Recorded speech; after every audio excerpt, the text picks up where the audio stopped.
The pike push-up is by far one of the most amazing calisthenics exercises when it comes to both arm as well as shoulder strength. However, it is also probably the push-up variation I've seen executed wrongly the most. So today we're gonna go through it step by step with all the necessary cues so you can use the pike push-up to build massive strength as well as control in your upper body. So if you're ready, let's go and have some fun. Now, first things first, even though you do not have to be able to move into a complete forward fold, you definitely need a lot of posterior chain flexibility to get into the right position. So I would highly advise to work on your posterior chain flexibility by hinging in your hip with an extended back, or at the very least a neutral back, until you have enough flexibility in your posterior chain in your lower body to start folding forward in your upper body until your fingers touches the floor, or even better, until you can get both hands completely flat. And that is a pretty good sign that you'll never have to work on your posterior chain flexibility again when it comes to all of those pike exercises. And if you need a guide on posterior chain flexibility, you can check out this video where we go through it step by step. Next up, we need to make sure that we're moving in the right angle and using the correct movement pattern.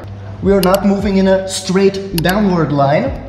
And what I've seen very often is we're not moving in a forward line either. Extend your back, keep it as straight as possible, and start moving towards your fingertips with your head, and then back into the same position and extend your shoulders all the way. We're moving in a somewhat diagonal line, and the easiest thing you can do to make sure that you are doing this correctly is to actually film yourself during the movement. This will also help you build the necessary foundation to press into a handstand from a frog position or a crow position, if that is one of your goals. Moving us to what is probably the most common mistake most people do, which is flaring their elbows outward, which is going to compensate for a lack of strength in your shoulders by using your triceps. And one thing that can help you with that is just slightly move into external rotation in your shoulders, and before you even bend in your arms, you're going to point your elbows backwards and keep them as close to each other as possible. Your arms should be at the very least parallel. We're actively moving into this external rotation, and this is going to help us put most of the effort onto our shoulders. I would highly recommend you try out both, just so you can develop a feeling for both of those, so you can go through all of the cues step by step and learn the correct form from the beginning, because relearning all of this can be a real hassle. Now, the next super common problem, and this one can actually lead to injuries, is weird ass neck movement, either tucking in your head like so or extending because you're looking to get into a longer range of motion. This is absolutely disastrous and can become pretty dangerous in the long run. Your neck should always be an extension of your back and should barely move, if at all, during the entire movement pattern. Try to just keep it in one line with your upper body, even if it's not perfect.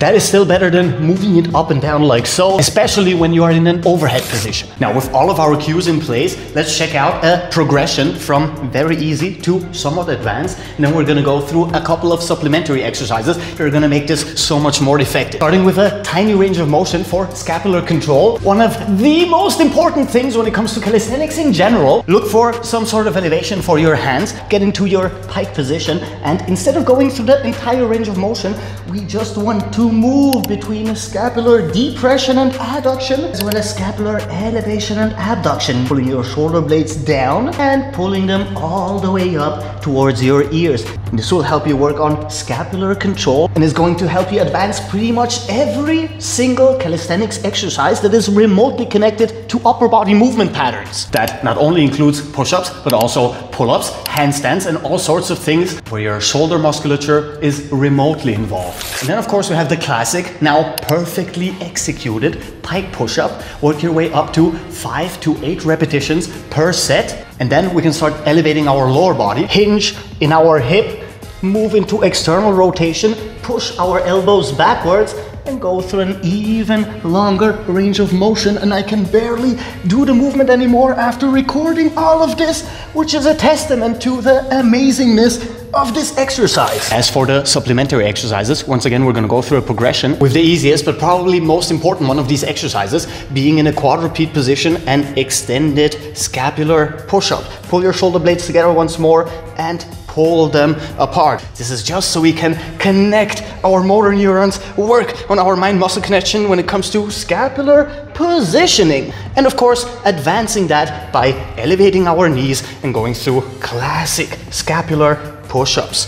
All the way up, all the way down. And of course, the equivalent of that when it comes to pulling motions, being scapular pull-ups, one of the, if not the most important pull-up variation in calisthenics and the base of pretty much every single classic pulling motion. Pull your shoulder blades together and down and elevate them and pull them apart. And of course, asymmetrical or unilateral scapular pull-ups for even more control and even more strength. And this one is of course the foundation of unilateral pulling motions. As you can see, all of those exercises have multiple benefits, can help you with multiple skills. And then we have 2 more exercises to work on. First one being an extended leg support hold close to a wall.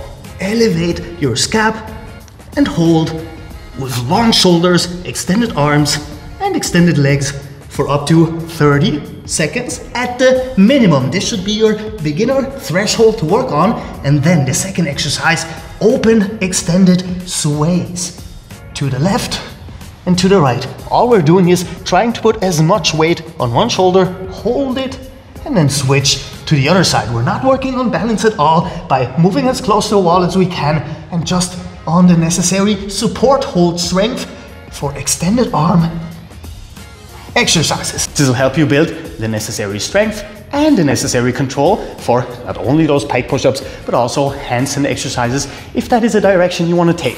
A step-by-step detailed pike push-up tutorial. Now, all that's missing for you is to like the video and come on, subscribe. We do stuff like that almost every single day, which means I'll likely see you very soon. So until then, have a good one, Captain Cairo. Peace out.